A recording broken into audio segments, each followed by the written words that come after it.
Sister அவங்க கொடுத்திருக்காங்க.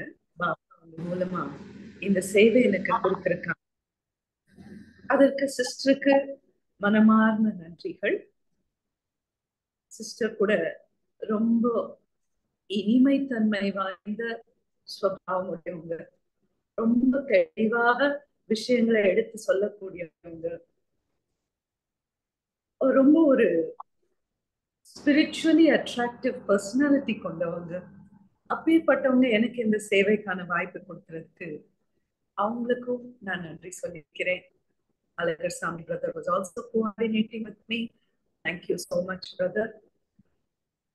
உங்க எல்லாரையும் ஆஸ்திரேலியா தமிழ் பிரம்மா குமார்ஸ் அண்ட் குமாரிஸ் உங்களை இன்னைக்கு மீட் பண்ணும்போது என்னோட இந்த சகோதர சகோதரிகள் கிட்ட நான் என்ன பேசணும் அப்படின்னு நான் யோசிக்கும் போது ஒரு சில விஷயங்கள் மனசுல வந்தது.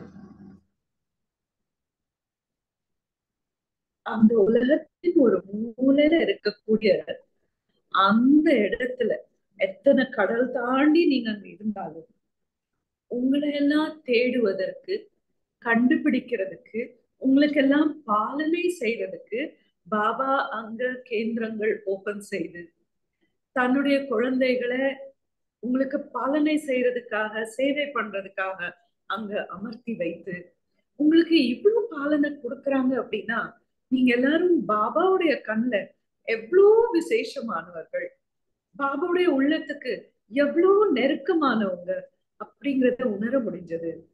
இது ஆஸ்திரேலியா கண்டம் கிடையாது, ஆஸ்திரேலியா கண்டம். பாபா உங்களை ஆஹா ஆஹா அப்படின்னு மனமாற வாழ்த்திக்கிட்டு இருக்காருங்கிறத நல்லா உணர முடிஞ்சது. நீங்க எல்லாரும் பாபா உள்ளத்து சிம்மாசனதாரிகள், வெற்றி திலகதாரிகள். பாபா இன்னைக்கு சொன்ன மாதிரி தூய்மையின் ஒளி கிரீடதாரிகள், இப்பேற்பட்ட பிராமண குல பூஷணர்கள், பாபாவுடைய தேர்ந்தெடுக்கப்பட்ட ரத்தினங்கள். உங்க எல்லார் கூடயும் ஒரு சில கருத்துக்களை பரிமாறிக்கிறதுல ரொம்ப அன்பாகவும் ஃபீல் பண்றேன். என் குடும்பத்தோட நான் மீண்டும் கல்பத்துக்கு பிறகு சந்திக்கிறேங்கிற உணர்வோட இந்த கருத்துக்களை பரிமாறிக்க விரும்புறேன். இன்னைக்கு நம்ம டாபிக் என்ன அப்படின்னா, தாமரை மலர் போன்ற வாழ்க்கை. வாழ்க்கைன்னு என்ன? உடலுக்குள்ள உயிர் இருந்தா வாழ்க்கை, உயிர் போயிடுச்சுன்னா வாழ்க்கை முடிஞ்சிருச்சா? அது மட்டும் கிடையாது வாழ்க்கை. அது ஒரு டெக்னிக்கல் பயாலஜிக்கல் டேர்ம். வாழ்க்கை அப்படின்னா உடலுக்குள்ள உயிர் இருக்கும்போது நான் என்ன செஞ்சேன், எந்த உணர்வுகளை ஃபீல் பண்ணேன், எந்த அனுபவங்களை எல்லாம் நான் அனுபவம் பண்ணினேன், என்னால இந்த பூமிக்கும் உலகத்துக்கும் உலக மக்களுக்கும் என்ன நல்லது நடந்தது, அந்த வாழ்க்கையில நான் செய்த கர்மா கணக்குகள் எல்லாத்துக்கும் சேர்ந்ததுதான் அந்த டேர்ம் வாழ்க்கை. அந்த விஷயங்கள் தாமரை மலர் மாதிரி இருக்கணும் அப்படிங்கிறதுதான் பாபாவுடைய விருப்பம். சரி, அப்ப தாமரை மலர் அதனுடைய சிக்னிபிகன்ஸ் என்ன? உங்க மைண்டுக்கு தாமரை மலர் அப்படின்னாலே என்ன தாட் வருது? Can this be an interactive session? Ranjani sister and Alagarsamy brother, நடுவுல கேள்வி பதில் இருக்கலாமா? கேட்கலாம் sister. Yeah, so I request the participants also what you feel. தாமரை மலர் அப்படின்னாலே அதனுடைய சிக்னிபிகன்ஸ் நீங்க என்ன நினைக்கிறீங்க?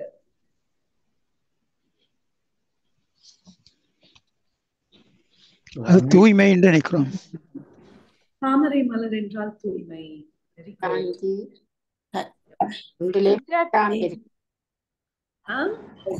டிட்டாச் பண்ணி இருக்கிறோம். அதாவது தாமரை மலர் தண்ணீர் எவ்வளவு தண்ணீர் கூடுதோ அது மேல மேல போகும், கீழே போகாது. அது மாதிரி நாங்க டிட்டாச், அதாவது இந்த உடல்ல இருந்து டிட்டாச் பண்ணி இருக்கணும். தாமரை மலர் விடுபட்ட நிலை, விடுபட்ட நிலை. சரி, அப்புறம் தாமரை மலர் என்றால் அது சேட்டு தண்ணீர்ல நிக்குது, ஆனா தூய்மையாக தண்ணீருக்கு மேல அத பியூரிட்டி வந்துருச்சு, டிட்டாச்மெண்ட் வந்துருச்சு. வேற விஷயங்கள் இந்த இடத்துல இருந்தாலும் மனசுல ஒட்டாம இருக்கிறது. அப்ப இந்த அதான் மற்ற விஷயங்கள்ல ஒட்டாம இருக்குது. டிட்டாச்மெண்ட். சரி, அப்போ அந்த சிக்னிபிகன்ஸ் இனி கொஞ்சம் டீப்பா போகலாம். இந்த தாமரை மலர் பாத்தீங்கன்னா அது ஓபன் ஆயாச்சு அப்படின்னா சூரியன் உதித்த பிறகு ஓபன் ஆயிடும். சூரியன் தாமரை மலர் சேற்றுல இருந்தாலும் சேற்றுல இதன்னாம மேல இருக்குது. அதுபோல நாங்க குடும்பத்துல இருந்தாலும் குடும்பத்துல பற்று இல்லாம இருக்கோம். Okay, thank you very much. Detachment. பற்றில்லாம இருந்து இறை அன்புடன் இருக்க வேண்டும். பற்றற்றவராக இருந்து இறை அன்பை கொடுக்க வேணும் குடும்பத்தில் உள்ளவர்களுக்கு எல்லோரும். சரி, தேங்க்யூ வெரி மச். இனி கொஞ்சம் நான் நெக்ஸ்ட் கேள்வி கேட்கிறேன். சோ எல்லாத்துக்கும் நீங்க பியூரிட்டி அண்ட் டிட்டாச்மெண்ட் சொல்லிட்டீங்க. இதுல இனி கொஞ்சம் ஆழமா போகலாம். தாமரை மலர் இந்த மலர்றது அப்படி ஓபன் ஆகி பிளாசம் ஆகிறது சூரியன் உதிக்கும் போது. அந்த சூரியன் சன் செட் ஆயிடுச்சு அப்படின்னா தாமரை மலர் பிடிக்கும். மீன்ஸ் அது it is influenced only by the sun. மற்ற இன்ஃப்ளூயன்ஸ் அது அட்ராக்ட் ஆகிறது இல்ல.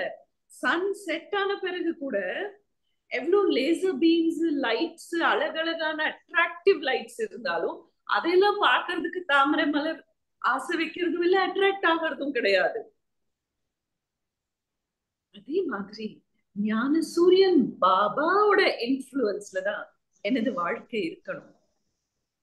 நீங்க எல்லாரும் எத்தனை கடல் தாண்டி வேற ஒரு தேசத்துல, வேற ஒரு கல்ச்சர்ல, வேற ரிலிஜியஸ் பிலீஃப்ஸ் இருக்கக்கூடிய இடத்துல, எல்லாமே பாரத்வாசிகள்ல இருந்து மாறுதலா இருக்கக்கூடிய ஒரு இடத்துல இருந்தாலும் உங்களுக்கு பகவானுடைய இன்ஃப்ளூயன்ஸ் தான் இருக்கணும். நீங்க மற்ற இன்ஃப்ளூயன்ஸ்ல இன்ஃப்ளூயன்ஸ் ஆகிடக்கூடாது. இப்ப நீங்க டிட்டாச்மெண்ட்னு நம்ம சொல்றோம், பற்று இருக்க கூடாதுன்னு சொல்றோம். ஆனா அந்த டிட்டாச்மெண்ட்டுக்கு கூட ஒரு 5 பரிணாமங்கள் இருக்கு. அதுல ஃபர்ஸ்ட் என்னன்னா டிட்டாச்மெண்ட்க்கு நோ பொசசிவ்னஸ். என்னுடையது அப்படிங்கிறது வரவே கூடாது. என் குடும்பம், என் குழந்தை, என்னுடைய வீடு, என்னுடைய தொழில், என்னுடைய ஸ்டேட்டஸ், இதெல்லாம் என்னது டிஃப்ரெண்ட் கைண்ட்ஸ் ஆஃப் பொசசிவ்னஸ். இது இல்லாம இருக்கிறதுக்கு தான் நோ அட்டாச்மெண்ட், டிட்டாச்மெண்ட் சொல்றோம். அப்ப பொசசிவ்னஸ் என்னுடையதுங்கிறது ஒரு பாபாவை தவிர வேற எதுவும் இல்லை. அது ஒரு விஷயம். அடுத்தது நோ டிபெண்டன்ஸ். இப்போ என்னுடைய குழந்தை அப்படின்னு நீங்க ஒருத்தரை வச்சிருக்கிறீங்க, அல்லது என்னுடைய கணவன் அப்படின்னு நீங்க ஒருத்தர் ஃபீல் பண்றீங்க அப்படின்னா என்னன்னா, என் குழந்தையா இந்த பையன் பெரியாளாகி என்ன பார்த்துக்கணும், அல்லது இவர் எனக்கு கணவன் அதனால இவர் எனக்கு இதெல்லாம் செய்யணும் அப்படின்னு நம்ம அவங்க மேல டிபெண்ட் ஆகினோம் அப்படின்னா அதுவும் அட்டாச்மெண்ட், பற்று வந்துடும். அந்த இடத்துல டிட்டாச்மெண்ட் முடிஞ்சு போயிடுச்சு. So no possessiveness. என்னுடையதுன்னு இருக்கக்கூடாது. என்னுடையது எதுவோ அது மேல நான் டிபெண்ட் ஆயிடுவேன். அந்த டிபெண்டன்ஸ் இருக்கக்கூடாது. டிபெண்டன்ஸ் எங்க இருக்கோ அடுத்து உங்களுக்கு எக்ஸ்பெக்டேஷன்ஸ் வரும், அவங்க மேல எதிர்பார்ப்புகள் வரும். அப்ப அந்த எதிர்பார்ப்புகளும் இருக்கக்கூடாது. டிட்டாச்மெண்ட் அப்படின்னா யார்கிட்டயுமே எதுவுமே எதிர்பார்க்க கூடாது. பாபா பாருங்க, அவருக்கு உலகளாவிய குடும்பம், எத்தனை லட்சம் குழந்தைங்க இருக்காங்க, இவர்கள் எல்லாம் நல்லா செய்வாங்கன்னு ஹோப் வைப்பாரு. ஆனா இது இவங்க செய்யணும்னு ஒரு நாளும் எக்ஸ்பெக்ட் செய்ததே கிடையாது. நமக்கு எல்லாம் ஹோம்ஒர்க் கொடுப்பாரு, ஆனா ஏன் செய்யலன்னு நம்ம கிட்ட கோவப்பட்டதே இல்லை. ஏன்னா அவர் எக்ஸ்பெக்ட் பண்றது இல்லை. இது செய்யுங்கன்னு சொல்றதோட சரி, செய்யறோமோ இல்லையோ அது நம்மளோட கர்மான்னு விட்டுடுவார். அது போல நம்மளும் எல்லாரும் கூட காரிய விவகாரத்துல வந்தாலும் யாருக்கிட்டையும் எதுவுமே எக்ஸ்பெக்ட் பண்ணாம இருக்கணும். That is detachment. அதுக்கப்புறம் no possession, no dependence, no expectations, no influence. நான் ஒருத்தர் மேல டிபெண்ட் ஆகுறேன் அல்லது ஒருத்தர் கிட்ட எக்ஸ்பெக்டேஷன் வைக்கிறேன் அப்படின்னா என்ன ஆகும்? அடுத்த ஸ்டெப்னா அவங்களுடைய இன்ஃப்ளூயன்ஸை நான் என் மேல பட்டுக்க விட்டுடுவேன். அந்த இன்ஃப்ளூயன்ஸ், அந்த தாக்கத்துக்குள்ள நான் போயிடுவேன். That is very bad. நான் அந்த லோட்டஸ் எப்படி சூரியனுடைய இன்ஃப்ளூயன்ஸ்ல தான் இருக்கே ஒழிய மற்ற இன்ஃப்ளூயன்ஸ் போறது இல்லை. அது போல நான் ஞான சூரியன் பாபாவோட இன்ஃப்ளூயன்ஸ்ல தான் இருக்கணும், மற்றவங்களோட இன்ஃப்ளூயன்ஸ் கிடையாது. இது இன்னொரு விதமா ஞானி வேர்ட்ஸ்ல சொல்லணும்னா, பர்மத் should not affect me. அதுக்கப்புறம் மோஸ்ட் இம்பார்ட்டன்ட், நோ அட்ராக்ஷன். இந்த 5மே உங்களை அட்டாச்மெண்ட்ல கட்டி போட்டுடும். 5 இருக்கக்கூடாது.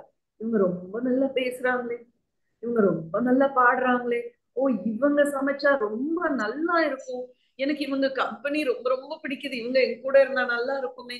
இந்த எல்லாமே அட்ராக்ஷன். யாரு பாபா எனக்கு அனுப்பி வைக்கிறாரோ, என்ன சாப்பாடு கிடைக்குதோ, என்ன போட்டுக்க ட்ரெஸ் கிடைக்குதோ, ஃபைன். அதுக்கு மேல வந்ததுன்னா அட்ராக்ஷன்.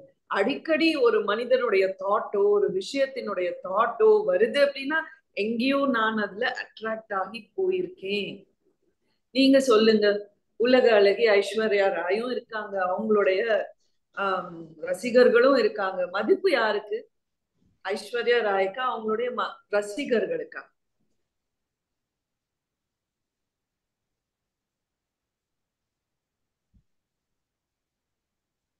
யாருக்கு ஐஸ்வர்யா ராய். ரசிகர்களுக்கு. ரசிகர்களுக்கா? ஐஸ்வர்யா ராய்க்கு இல்ல, ஐஸ்வர்யா ராய்க்கு தான் மதிப்பு. ஐஸ்வர்யா ராய்க்கு மதிப்பு ஜாஸ்தி. அவங்க ரசிகர்களே அட்ராக்ட் ஆகிறது இல்ல, ரசிகர்கள் தான் ஐஸ்வர்யா ராய் கிட்ட அட்ராக்ட் ஆகுறாங்க. அப்போ நீங்க ஒரு பொருள் கிட்ட அட்ராக்ட் ஆகிட்டீங்க அப்படின்னா அந்த பொருளை விட நீங்க உங்களை தாழ்த்திக்கிட்டீங்கன்னு அர்த்தம். எனக்கு ஐஸ்கிரீம் ரொம்ப அட்ராக்ட் பண்ணுது, பார்த்தா சாப்பிடாம இருக்க முடியாது அப்படின்னா நீங்க இங்க இருந்து நீங்க ஐஸ்கிரீம் பார்த்ததும் அட்ராக்ட் ஆயிட்டீங்கன்னா உங்களுடைய நிலையை அந்த ஐஸ்கிரீம் விட கீழே தாழ்த்திட்டீங்க. அப்போ உங்களுக்கு அது பிடிக்குதா? இனி யாராவது ஒருத்தர் மேலேயோ, ஒரு விஷயத்தின் மேலேயோ, பொருள் மேலேயோ உங்க மனம் அட்ராக்ட் ஆகிறத நீங்க அலோவ் பண்ணுவீங்களா? என்ன நினைக்கிறீங்க?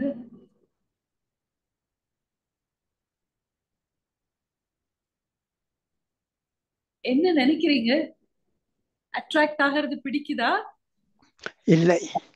அட்ராக்டிவா இருக்கணும். நீங்க ஆன்மீக ரோஜா மலராகி, தாமரை மலராகி மற்றவர்களை உங்களுடைய சோலுக்கு அட்ராக்ட் பண்ணணும். தாமரை மலரை சுத்தி எத்தனை அழகிய வேலிஸும் கார்டன்ஸும் பியூட்டிஃபுல் ரெயின்போஸும் என்னென்ன இருந்தாலும் அந்த மலர் எதுக்கும் அட்ராக்ட் ஆகிறது இல்ல. எல்லாரும் அந்த மலருக்கு அட்ராக்ட் ஆகுறாங்க. நான் எப்ப ஒரு விஷயத்துக்கு அட்ராக்ட் ஆகுறேனோ என்னை அந்த விஷயத்தை விட தாழ்த்திக்கிறேன். இனிமே நான் எதுக்குமே அட்ராக்ட் ஆகக்கூடாது. ஒரே ஒரு பாபா தான் என்னோட அட்ராக்ஷன். அப்படி இந்த 5 விஷயங்களையும் கவனம் கொடுக்கணும். டிட்டாச்மெண்ட்ங்கிறது ஈஸி வேர்டு. இந்த 5ம் நான் கவனம் கொடுக்கணும். பொசசிவ்னஸ் என்னுடையதுங்கிறது யார் மேலையும் எது மேலையும் வரக்கூடாது.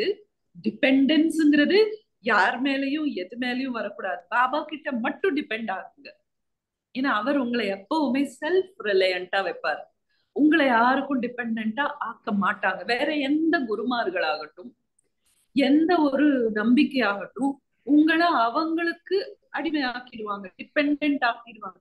ஒரே ஒரு பாபா தான் உங்களை உங்க கால்ல நிக்க வைக்கிறதோட மட்டும் இல்லாம உலகத்துக்கே ஆதாரமூர்த்தியா ஆக்குவார். சோ டிபெண்டன்ஸ் இருந்தா ஒரு பாபா, வேற யாரும் கிடையாது. அடுத்தது நோ எக்ஸ்பெக்டேஷன்ஸ். எனக்கு என்ன தேவையோ என் பாபா கொடுப்பார். இன்னைக்கு சொன்னார் இல்லையா, நம்ம யாருக்கு குழந்தை, இப்போ இப்படி பாபாவுக்கு குழந்தையாகி எதிர்காலத்துல பிரின்ஸ் ஆகிட்டு இருக்கிறோம். அப்ப நம்ம யார்கிட்டயும் எதுவும் எக்ஸ்பெக்ட் பண்ணணுங்கிற அவசியமே கிடையாது. அடுத்தது நோ இன்ஃப்ளூயன்ஸ். ஒரு பாபாவோட இன்ஃப்ளூயன்ஸ் இருக்கணும், வேற இன்ஃப்ளூயன்சஸ்க்கு நம்மளை ஆட்படுத்தி கொள்ளக்கூடாது. கடைசியில but not the least, it's very important, எந்த ஒரு அட்ராக்ஷன்லயும் நான் போகக்கூடாது. இது எல்லாமே சேர்ந்ததுதான் டிட்டாச்மெண்ட். இது எல்லாத்தையும் நான் எனக்குள்ள கொண்டு வரும்போதுதான் அந்த தாமரை மலரின் டிட்டாச்மெண்ட் எனக்கு வருது. ஏன் பாபா இவ்வளோ டிட்டாச்மெண்ட் இம்பார்ட்டன்ஸ் கொடுக்கிறார் அப்படின்னா, நீங்க எல்லாருமே பாரத் வரும்போதும் சரி, இங்கிருந்து போகும்போதும் சரி, இல்ல ஆஸ்திரேலியாலே ஒரு இடத்துக்கு இன்னொரு இடத்துக்கு ஃபிளைட்ல போகும்போதும் சரி பார்த்திருப்பீங்க. அந்த ஃபிளைட்டு ரன்வேல ஓடும் போதுதான் இன்ஜினுடைய சப்தம் எல்லாம் அவ்வளோ கேட்கும். அவ்வளோ ஒரு ப்ரெஷர் இருக்கும். அவ்வளோ ஒரு அந்த எக்ஸர்ஷன் எல்லாம் நம்ம ஃபீல் பண்ணுவோம். ஆனா எப்போ அந்த டயர்ஸ் பூமியை விட்டு டிட்டாச் ஆகுதோ, அந்த ஃபிளைட்டு பறக்க ஆரம்பிக்குதோ, ஆரம்பம் கூட கொஞ்சம் டிஃபிகல்ட்டா இருக்கும். ஒன்ஸ் அது டிட்டாச் ஆயிடுச்சுன்னா அந்த ஃபிளைட் எவ்வளோ உயரத்துல பறக்குது. அதே ஃபிளைட்டோடைய டயர்ஸ் அந்த பூமியை விட்டு டிட்டாச் ஆகாம போய்கிட்டே இருந்தா அவ்வளோ ஃபாஸ்டா அவ்வளோ டிஸ்டன்ஸ் கவரே பண்ண முடியாது. அது டிட்டாச் ஆயாச்சு அப்படின்னா தான் உயரமும் பறக்க முடியும், டிஸ்டன்ஸையும் அவ்வளோ ஃபாஸ்டா கவர் பண்ண முடியுது. ராக்கெட்டும் கூட பூமியை விட்டு விலகி மேலே போகும்போதுதான் அது தன்னுடைய அந்த ஸ்பெஷாலிட்டிய அது வெளிப்படுத்த முடியுது. அதனால இந்த ஞான வாழ்க்கையில கூட ஃபர்ஸ்ட் ஸ்டெப்பே என்னன்னா இந்த டிட்டாச்மெண்ட் தான். அந்த ஆரம்ப காலத்துல இந்த விஷயங்கள்ல இருந்தெல்லாம் நம்ம டிட்டாச் ஆகிறது கொஞ்சம் எஃபர்ட் தேவைப்பட்டா கூட எஃபர்ட் போடணும். இது கஷ்டமா இருக்கேன்னு சொல்லி விட்டுறக்கூடாது. ஆரம்பத்துல அது கொஞ்சம் எஃபர்ட் தேவைப்படும். ஆரம்பத்துல நீங்க போடக்கூடிய எஃபர்ட் போட்டாச்சுன்னா அதுக்கப்புறம் டேக் ஆஃப். அதுக்கப்புறம் உங்களோட ஸ்பிரிச்சுவல் ஜேர்னி உயரமும் போகும், டிஸ்டன்ஸும் கவர் பண்ணும், ஸ்பீடும் அதிகமாக இருக்கும். அது மட்டும் கிடையாது. நீங்க பாருங்க, எந்த ஒரு தெய்வத்தை எடுத்தா கூட சங்கம் யுகத்து சரஸ்வதியை கூட எப்படி டிபிக்ட் பண்றாங்க பக்தியில, தாமரை மலர் ஆசனத்துல உட்கார்ந்த மாதிரிதான் காட்டுவாங்க. சத்யுகத்து ஸ்ரீ லக்ஷ்மியையும் பக்தியில எப்படி டிபிக்ட் பண்றாங்க, தாமரை மலர் ஆசனத்துல உட்கார்ந்த மாதிரிதான் காட்டுவாங்க. அப்ப அந்த ஆசனத்துக்கு சிம்ஹாசனம் கொடுக்குறாங்களோ இல்லையோ, தாமரை மலர் ஆசனத்தை கொடுக்குறாங்க. இப்போ நம்ம எல்லாம் சரஸ்வதியின் அம்சங்கள், ஞானத்தை படித்து கொண்டு இருக்கக்கூடிய ஸ்டூடெண்ட்ஸ். இந்த ஸ்டூடெண்ட் லைஃப் நம்ம எப்போ தாமரை ஆசனத்துல இருக்கிறோமோ, பற்று இல்லாம டிட்டாச்சா இருக்கோமோ, அப்பத்தான் எதிர்காலத்துல அந்த லக்ஷ்மியின் அம்சம் நமக்கு கிடைக்க முடியும். ஓ, எல்லா விதத்திலயுமே ஒரு மகாவிஷ்ணுவ தாமரை மலர்ல உட்கார வைக்கலன்னா கூட அவருக்கு பூஜை செய்யறதுக்கு ரொம்ப உகந்த மலரா தாமரை மலரை தான் காட்டுறாரு. அவரு கையில கூட அந்த தாமரை மலரை பிடித்து கொண்டு இருக்காங்க. இத்தனை மலர்கள் இருந்தாலும் அந்த தாமரை மலருக்கு இவ்வளவு ரெஸ்பெக்ட். நீங்க எல்லாரும் ஏற்கனவே சொல்லியிருக்கீங்க, நீங்க எல்லாருக்கும் தெரியும், தாமரை மலர் சேத்துலதான் முளைக்கும். ஃப்ரெஷ் வாட்டர், நல்ல தண்ணியை போட்டு அதுல தாமரை முளைக்கட்டும்னா அது வராது. அப்போ இப்போ இந்த சங்கம் யுக வாழ்க்கை நம்ம ஸ்டில் நம்மளை சுத்தி இருக்கிறவங்க எல்லாம் இன்னும் கலியுகத்துல தானே இருக்காங்க. அந்த கலியுகத்துல சேர் இல்லாம எப்படி இருக்கும்? அப்ப இவங்கெல்லாம் இப்படி இருக்காங்க, என்னோட சூழ்நிலை இப்படி இருக்குன்னு முகம் பாடக்கூடாது. தாமரை மலர் உங்க அந்த புத்தியின் கண்ணுல எப்போ எவ்வளவு அழகா மலர்ந்து இருக்கும், என்னோட முகம் அது போல மலர்ந்து இருக்கணும். சுத்தி இருக்கிறவங்க எப்படி இல்லைன்னா இருக்கட்டும், அந்த இன்ஃப்ளூயன்ஸ் என்னை தாக்க கூடாது. சேத்துலதான் தாமரை மலர் மலர முடியும். அப்போ அவங்க கிட்ட இருக்கக்கூடிய அந்த நெகட்டிவ் எல்லாம் என்னவா, எனக்கு உரமாகணும். நான் எப்படி இருக்கக்கூடாதுங்கிறதுக்கு கூட அவங்க படிப்பினை அவ்வளவுதானே. அவங்களும் ஒரு விதத்துல எனக்கு டீச்சர் தான். எப்படி இருக்கணுங்கிறதுக்கு டீச்சர் கிடையாது, எப்படி இருக்கக்கூடாதுங்கிறதுக்கு டீச்சர். அது என்ன அஃபெக்ட் பண்ண கூடாது. அது மட்டும் இல்லை, நீங்க அந்த தாமரை மலர் பாத்தீங்கன்னா மற்ற மலர்கள் எல்லாம் கூட கொத்து கொத்தா கொத்து கொத்தா கொத்து கொத்தா முளைக்கும். ஏன்னா இந்த தாமரை மலர் சாலிட்டரியா இருக்கும். தனியா முளைச்சா கூட அந்த சர்ஃபேஸ் ஆஃப் த வாட்டருக்கு மேல அது தனியா இருக்கும். ஓ, இது தனியா இருக்கும் போலன்னு நினைச்சாங்கன்னா அவங்க ஏமாந்துருவாங்க. சர்ஃபேஸ் ஆஃப் த வாட்டருக்கு கீழே எப்படி இருக்கும் தெரியுமா அந்த மலர்? நீங்க தாமரை மலரை பறிச்சு பார்த்திருக்கீங்களா? அவ்வளவு ஈஸியில பறிச்சிட முடியாது. ஏன் தெரியுமா? சர்ஃபேஸ் ஆஃப் த வாட்டருக்கு மேல அது தனியா இருக்கிற மாதிரி தெரிஞ்சாலும் சர்ஃபேஸ் ஆஃப் த வாட்டருக்கு கீழே அதனுடைய ரூட்ஸ் காம்ப்ளெக்ஸா இன்டர்வைன் ஆயிருக்கும். மீன்ஸ் நம்ம எந்த குடும்பத்துல இப்ப இருக்கோம், எந்த தொழில் பண்ணிட்டு இருக்கோம், சமுதாயத்துல நமக்கு என்ன பொறுப்புகள் இருக்கு, இதெல்லாம் நம்மளோட ரூட்ஸ். பாபா இந்த ரூட்ஸ் எல்லாம் விடுங்கன்னு சொல்லலையே. வீட்டிலே இருக்கு, குடும்பத்தை பார்த்துக்கோங்க, தொழில் செய்யுங்க, சொசைட்டில இருங்க. ஆனால் அந்த ரூட்ஸோ அதனுடைய ஸ்டெம்மோ வெளியில அந்த மலரை இன்ஃப்ளூயன்ஸ் பண்ண முடியாது. அது போல இந்த ரூட்ஸ் என்னவாக இருந்தாலும், என்னுடைய இன்னர் காம்ப்ளெக்சிட்டிஸ் எதுவாக இருந்தாலும் அது என்னை பாதிச்சிடக்கூடாது, என்னை தாக்கம் செய்திடக்கூடாது. நீங்களே சொன்னீங்க, அப்படியே அந்த சேருடைய லெவல் ஜாஸ்தி ஆக ஆக ஆக ஆக கூட தாமரை மலர் ஒருபோதும் சேர் தன் மேல ஒட்டவும் விடாது, சேத்துக்குள்ள மூழ்கியும் போயிடுது. It has that capacity. சேருடைய லெவல் எவ்வளவு ரைஸ் ஆகுதோ அதை விட ஹையரா தாமரை மலர் ரைஸ் ஆகிவிடும். அது போல என்னுடைய வாழ்க்கை சூழ்நிலைகள் என்னவா இருந்தாலும், காமன் பீஸ்ஃபுல்லா இருந்தாலும் நான் அதற்கு மேலதான் இருப்பேன், பியாண்ட் இட். அது ரொம்ப டர்புலண்டா ஒரு வெள்ளம் போல வந்தாலும் I have the capacity அதை விட உயர வளர்ந்து to rise above the situation. அது என்னுடைய வாழ்க்கையில எனக்கும் தென்படணும், மற்றவங்களுக்கும் தென்படணும். என்ன பார்க்கக்கூடியவங்க எல்லாருக்கும் தெரியும் என்னோட லைஃப்ல என்ன ஃபேஸ் பண்ணிட்டு இருக்கேன், என்ன ப்ராப்ளம்ஸ் எல்லாம் இருக்கு அப்படிங்கிறது உங்களை சுத்தி இருக்கிறவங்களுக்கு தெரியும்.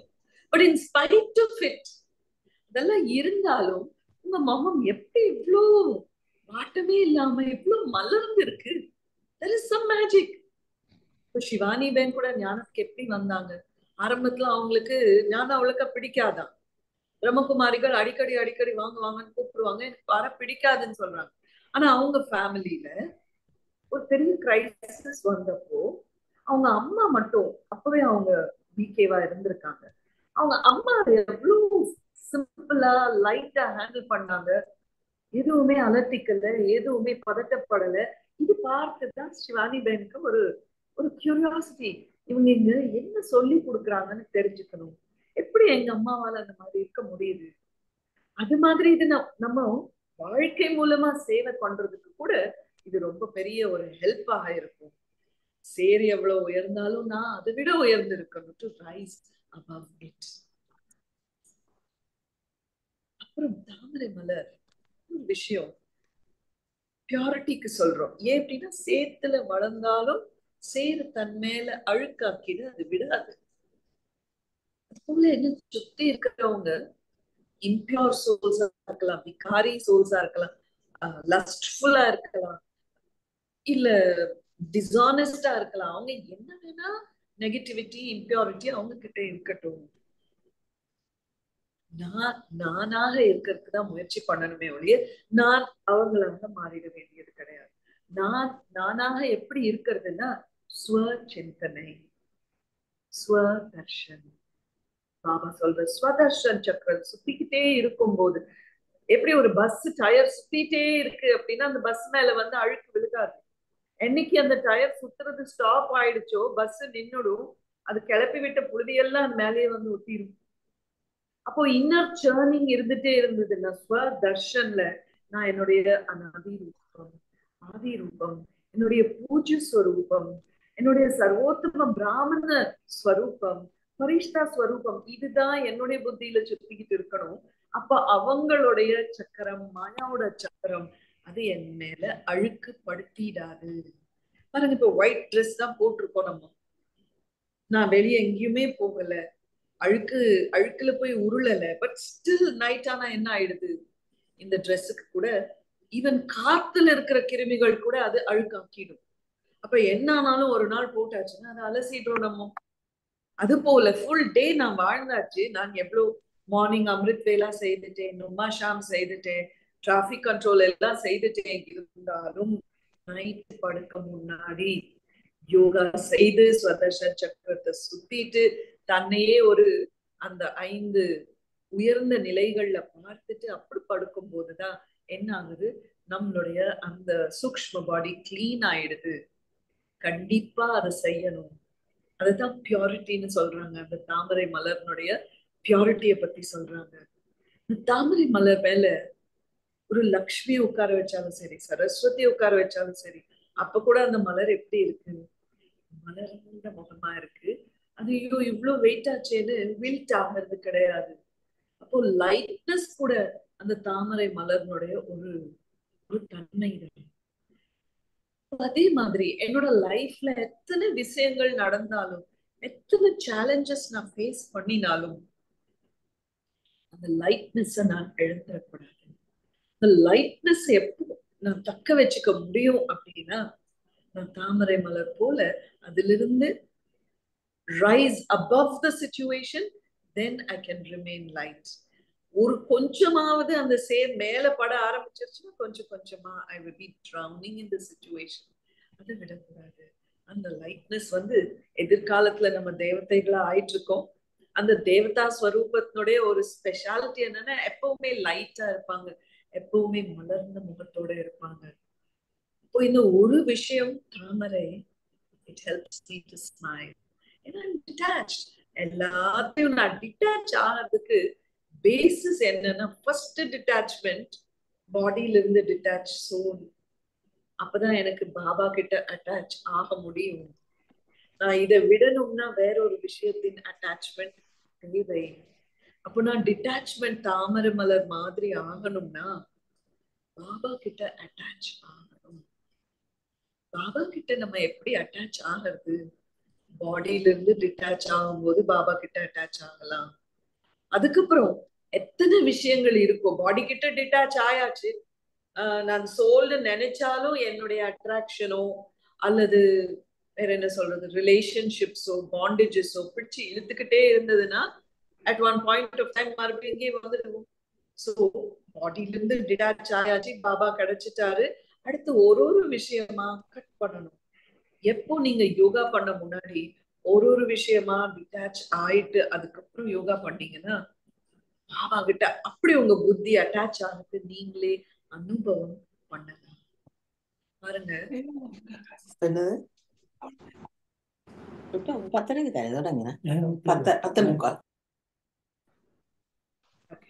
சோ சீதையினுடைய லைஃப்ல கூட இந்த டிட்டாச்மெண்ட்ல இருந்து ஒரு விஷயம் தெரிஞ்சுக்கலாம்.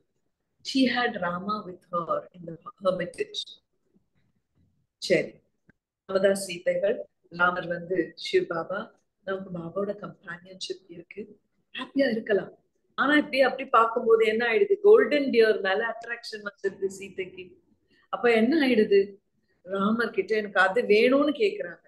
எப்பெல்லாம் நம்ம மனதுல ஒரு ஆசை வருதோ அது வேணும் அப்படின்னு கேட்கும் போது அதை பாபா கிட்ட கேக்குறோம். நம்ம பாபாவும் சரி அப்படின்னு சொல்லி அதை கொடுக்கறதுக்கு ராமர் கிளம்பினாரு. என்ன ஆயிடுச்சு, சீதையை ராவணன் அப்டெக்ட் பண்ணிட்டு போயாச்சு.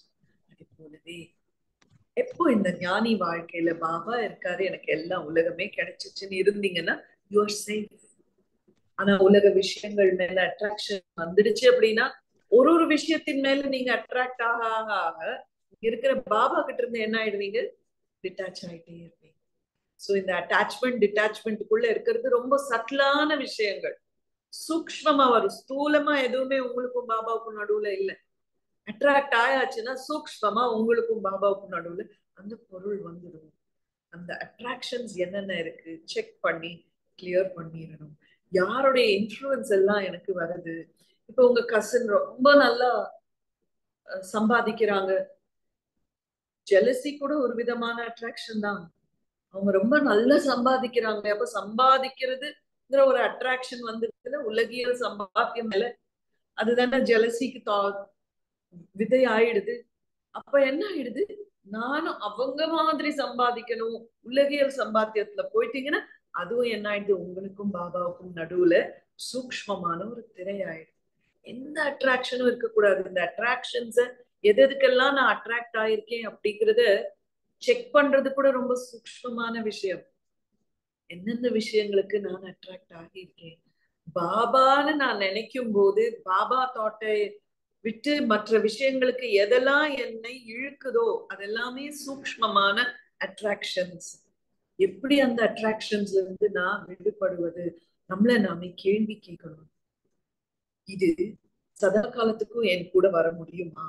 1 2 நான் உயர்ந்தவனா, அல்லது இந்த பொருள் என்ன அட்ராக்ட் பண்ணிருக்கேன், இந்த பொருள் உயர்ந்ததா, இதுக்கும் அடிமையா நான் இருக்கிறது நான் விரும்புறேனா? இப்படியெல்லாம் நம்ம கேட்கும் போதுதான் என்ன ஆகும், கொஞ்சம் கொஞ்சமா அந்த அட்ராக்ஷன்ல இருந்து நம்ம விடுபடலாம்.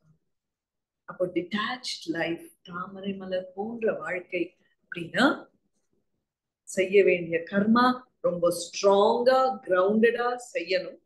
அதே வேளையில யாருடைய இன்ஃபுளுன்ஸும் நம்மளை தாக்க கூடாது. என்னுடையவர் ஒரே ஒரு பாபா, வேற யாரும் இல்லை. எல்லா சம்பந்தங்களும் எனக்கு பாபா கூட தான். எப்போ நம்ம அதை கடைபிடிக்கிறோமோ அப்போ உண்மையிலேயே நம்ம வாழ்க்கை தாமரை மலர் போன்ற வாழ்க்கை ஆயிடும். இப்போ இந்த தாமரை மலர் போன்ற வாழ்க்கை வாழும் போதுதான் எதிர்காலத்துல நம்ம யாராயிடலாம்? அந்த தாமரை மலர்ல அமர்ந்த ஸ்ரீலக்ஷ்மியாகவே ஆகிடலாம்.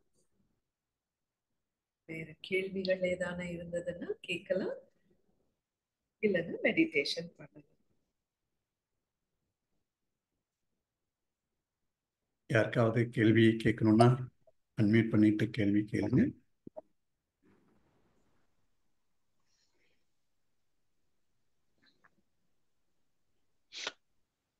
ஓம் சாந்தி சிஸ்டர். சாதாரண நாளில் 5 தத்துவங்களாலே ஏற்படுற சூழ்நிலை மாற்றங்கள் வரைக்கும் இருந்தா போல என்ன நடக்குதுன்னு தெரியாத நேரத்தில் நாங்கள் என்ன மாதிரி அந்த ஒரே நிலையான ஸ்திதியில் இருக்கிறது, அதுக்கு என்ன யுக்தி பாவிக்கலாம்? இன்னொரு முறை கேள்வி கேட்க முடியுமா? எனக்கு சரியா புரிஞ்சுக்க முடியல நீ உங்களோட கேள்வி. ஓகே. இப்ப உலக சக்கரத்தின கடைசி பகுதியில பல பல எலிமெண்ட்ஸால இல்லாட்டா பல விதமா எங்களுக்கு ஒரு சூழ்நிலை வரும். அனர்த்தங்கள் ரைட். அந்த அனர்த்தங்கள் வரைக்கும் அப்படியான ஒரு சூழ்நிலையில என்ன மாதிரி நாங்கள் உலகத்துல சுற்றவர எல்லா இடமும் குழப்பமா இருக்கும். அப்போ என்ன நிலையில ஸ்திரமான ஸ்திதியை நாங்கள் அனுபவம் பண்ணலாம்? இப்போ ஒரு விஷயம் நம்ம நல்லா தெரிஞ்சுக்கணும். எதுவுமே சடனா நம்ம கல்டிவேட் பண்ண முடியாது. நீண்ட நாள் பயிற்சி இருக்கும் போதுதான் டெஸ்ட் பேப்பர் வரும்போது நம்ம அந்த நிலையை அனுபவம் பண்ண முடியும். இப்போ நம்ம தாமரை மலர் இந்த பிராக்டிஸ் பண்ண பண்ண பண்ண இந்த இறுதி நேரத்திலையும் ஆடாத அசையாத ஸ்திதி கிடைக்கும். அதுக்கு கூட என்ன தேவைன்னா, இப்ப இருந்தே என்னுடைய ஒரே சப்போர்ட் ஏக் பல் ஏக் பரோசா ஒரு பாபா தான். அப்படி இப்ப இருந்து நினைக்கும் போதுதான் இறுதியில கூட திடீர்னு அந்த நேச்சுரல் கலாமிட்டியோ இல்ல குழப்பமான சூழ்நிலையோ வந்தா கூட நீங்க என்ன செய்வீங்க? பாபா என்னுடைய தாட் அந்த நேரமும் பாபா கிட்ட போகும். இப்ப இருந்து அந்த பாபாவுடைய நினைவு நம்ம பயிற்சி பண்ணல, சோல் கான்சியஸ்னஸ் பயிற்சி பண்ணலைன்னா அந்த கடைசி சூழ்நிலையிலும் நம்மளுடைய ஸ்திதி ஆடிடும். அப்ப அந்த கடைசி இறுதி டெஸ்ட் பேப்பருக்கு ப்ரிப்பரேஷன்ஸ் இன்னையிலிருந்து முயற்சி பண்ணணும். Main preparation soul consciousness and God consciousness number 2. அடுத்தது அந்த ஸ்திரமான மனநிலை வேணும் அப்படின்னா நல்ல ஞானியா இப்ப இருந்து இருக்கணும். எதுவுமே புதுசு இல்லையே, பாபா எல்லாமே நமக்கு சொல்லி இருக்காரு இப்படிதான் எண்ட் வரும் அப்படின்னு. அப்ப அந்த நேரம் ஐயோ இது ஆயிடுச்சேங்கிற ஒரு ஷாக் வரக்கூடாது. அந்த நேரம் பாபா சொன்னது தானே நடந்துட்டு இருக்கு. அந்த ஒரு செகண்ட்ல டிட்டாச்மெண்ட் பிராக்டிஸ் பண்ணி அந்த சூழ்நிலையில இருந்து டிட்டாச், பாடியில இருந்து டிட்டாச், பாபா கூட அட்டாச் நீங்க அந்த நேரம் பண்ண முடிஞ்சிருச்சுன்னா that's it, you pass the test paper. எது எப்படி நடந்தாலும் உங்களுடைய மனோநிலை ஆடாது. அந்த நேரம் அந்த டிட்டாச்மெண்ட் அப்ப போய் பயிற்சி பண்ண முடியாது, இப்ப இருந்து பயிற்சி பண்ணணும். இப்ப இருந்தும் பயிற்சி எப்படி பண்றது அப்படின்னா, வாழ்க்கையில இன்னைக்கு நோ ப்ராப்ளம், இன்னைக்கு யாருக்குமே எல்லாருக்குமே சூழ்நிலை ரொம்ப நல்லா இருக்கு. அந்த நேரம் ஒரு அட்ராக்ஷனான ஒரு விஷயம் வருது, புத்தி இதுல இருந்து உடனே அங்க மாறிடுச்சு means that small incident was enough உங்களுடைய புத்தியை அது பக்கம் ஈர்க்கிறதுக்கு. சூழ்நிலை ஸ்மூதா இருக்கும் போது கூட நான் பார்த்திருக்கேன், தாதி ஜான்கி எல்லாம் நடந்து போவாங்க, எத்தனை கூட்டங்கள் 2 சைட்ல இருக்கும். அவங்களா திரும்பி யாரையாவது பார்த்தா திருஷ்டி கொடுத்தபடிக்கு. சில பேர் அட்ராக்ட் பண்றதுக்கு, தாதி அட்ராக்ட் பண்றதுக்கு கை காலெல்லாம் அசைச்சு முன்னாடி எல்லாம் ஒரு போதும் அவங்களுடைய கண்ணு அப்படி அவங்க ஆடுறதுனால அப்படி திரும்பி பார்த்தோம்னு இருக்கவே இருக்காது. சோ சாதாரண சூழ்நிலைகள்ல கூட சூழ்நிலைகளுக்கு நம்ம வசமாகாமல் தாமரை மலர் மாதிரி சூழ்நிலைகளுக்கு மேல இருக்கணும், பியாண்ட் த சிச்சுவேஷன் இருக்கணும். சாதாரண சூழ்நிலைகள்ல ஆடாம அசையாம பாபா கூட அட்டாச்சா இருக்கும் போதுதான் இதுல இருந்து டிட்டாச் ஆக முடியும். அப்போ இந்த பிராக்டிஸ் அந்த கடைசி நேரத்துல கூட சூழ்நிலைகள்ல இருந்து டிட்டாச், பாபா கூட அட்டாச், யாரா வந்துரும். டிட்டாச்மெண்ட்ல பாஸ் ஆயிட்டீங்கன்னா தானே அஷ்டமோகா ஸ்மிருதி லப்தா கடைசி டெஸ்ட் பேப்பர்லயும் நீங்க பாஸ். இன்னையிலிருந்து அதை பிராக்டிஸ் பண்ணா அன்னைக்கும் அது வந்துடும். மிக்க நன்றி சிஸ்டர், தேங்க்ஸ் வெரி மச். மிக்க நன்றி. ஓம் சாந்தி.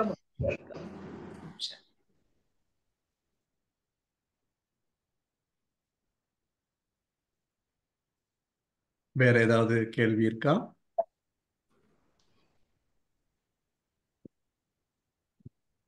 கேள்வி எதுவும் இல்லைன்னா நீங்க எல்லாரும் யாருக்கெல்லாம் முடியுமோ வீடியோ ஆன் பண்ணுங்க. நாம ஸ்டார்ட் இருந்து திருஷ்டி எடுத்துட்டு பாபாவுடைய நினைவுல இருந்து நிறைவு செய்வோம். ஓம் சாந்தி. வணக்கம் பாஜி. வணக்கம் சிஸ்டர். Point sharing பண்ணலாமுங்களா? ஏதாவது கேள்வி இருந்தா கேளுங்க. கேள்விகள் எதுவும் இல்லைங்க சிஸ்டர். நன்றி. ஓம் சாந்தி. ஸோ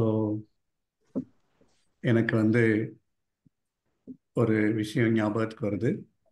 யஜ்யத்தினுடைய ஆரம்பத்தில் பாபா யஜ்யத்தை ஆரம்பித்த போது சகோதரிகள் பாபாவுடைய யஜ்யத்திற்கு வந்தாங்க. அதில் குறிப்பாக பார்த்தோம் அப்படின்னா மன்மோகினி தீதியெல்லாம் ஒரு ரொம்ப ரிச்சஸ்ட் ஃபேமிலியில் இருந்தவர். அந்த பேக்ரவுண்ட்லேருந்து எல்லாத்தையும் தியாகம் செஞ்சுட்டு பாபாவுடைய யஜ்யத்தில் தன்னை அர்ப்பணம் பண்ணாங்க. அதுபோல் சகோதரியை பார்க்கும்போது அப்படி ஒரு உயர்ந்த ஒரு பேக்ரவுண்டில் இருந்து இவ்வளோ ஒரு எளிமையாக ஞானத்தை தன்னுடைய வாழ்க்கையில் இவ்வளவு ஆழமாக தாரணை செஞ்சு அந்த அனுபவத்தோடு நமக்கு இன்னைக்கு தாமரை மலர் போல அந்த வாழ்க்கையை பற்றி எவ்வளவு ரொம்ப தெளிவாக, ரொம்ப சிறப்பாக, ரொம்ப எளிமையாக, சுலபமாக, ஆழமாக புரிய வச்சாங்க.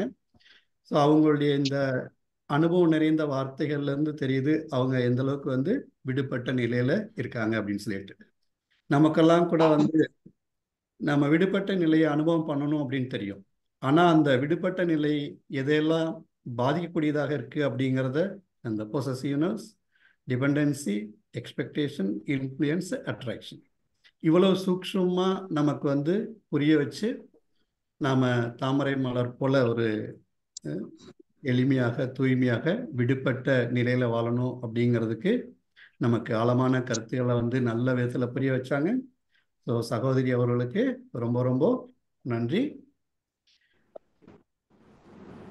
ஸோ இப்போ நாம் யாரெல்லாம் முடியுமோ வீடியோ ஆன் பண்ணுங்க. நம்ம பாபா நினைவுலேருந்து சகோதரியிட்ட இருந்து திருஷ்டி எடுத்து நிறைவு செய்வோம்.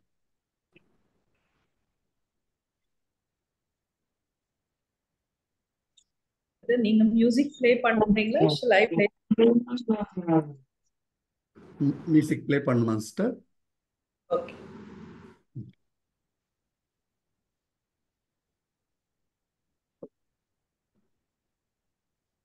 நான் என்ன பண்ண சொல்லிட்டீங்களா?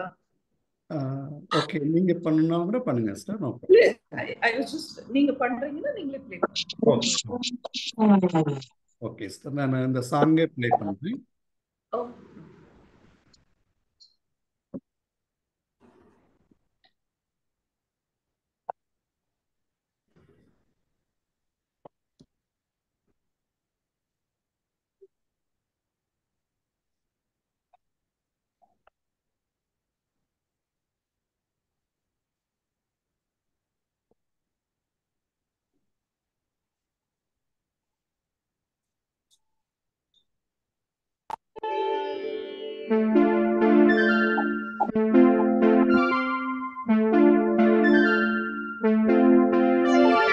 தாமரை மலர் போல் வாழ்ந்திடுவோம், பாபாவின் மொழியில் மூழ்கிடுவோம்.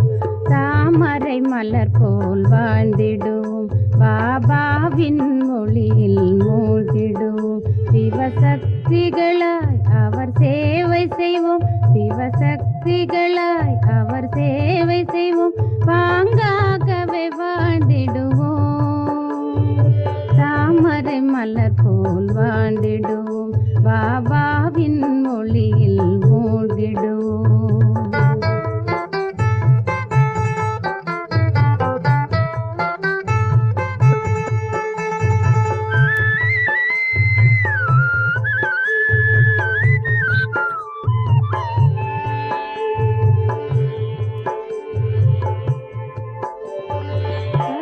சக்திகள் வளர்த்து கொண்டே பேரானந்தமாக வாழ்ந்திடுவோம்.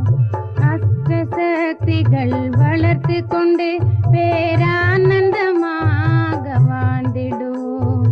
நஷ்டமோக நினைவில் இருந்து நஷ்டமோக நினைவில் இருந்து நாளும் கடமைகள் செய்திடுவோம்.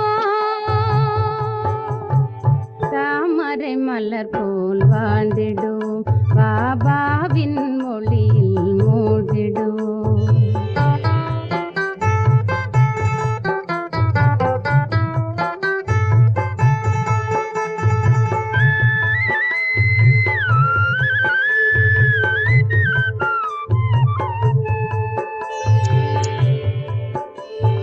வேதங்கள் சாத்திர சாரத்தினை வேண்டிய நேரத்தில் அழித்து விட்டார்.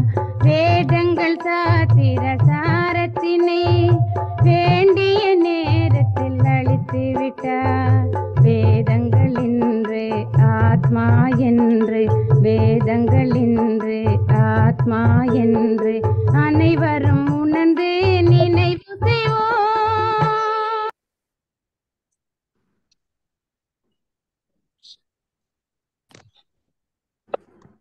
Very much. ஓம் சாந்தி சிஸ்டர். பாபாக்கு நன்றி, எல்லோருக்கும் நன்றி. ரொம்ப ரொம்ப நன்றி சிஸ்டர். ஓம் சாந்தி. ஓம் சாந்தி. நன்றி சிஸ்டர். ஓம் சாந்தி. ஓம் சாந்தி. மிக்க நன்றி சிஸ்டர். நன்றிகள். மிக்க நன்றி பாபா. மிக்க நன்றி பாய்ச்சி. ஓம் சாந்தி. ஓம் சாந்தி ஓம் ஓம் சாந்தி. ஓம் சாந்தி. சிஸ்டர். நன்றி நன்றி நன்றி. ஓம் சாந்தி. ஓம் சாந்தி.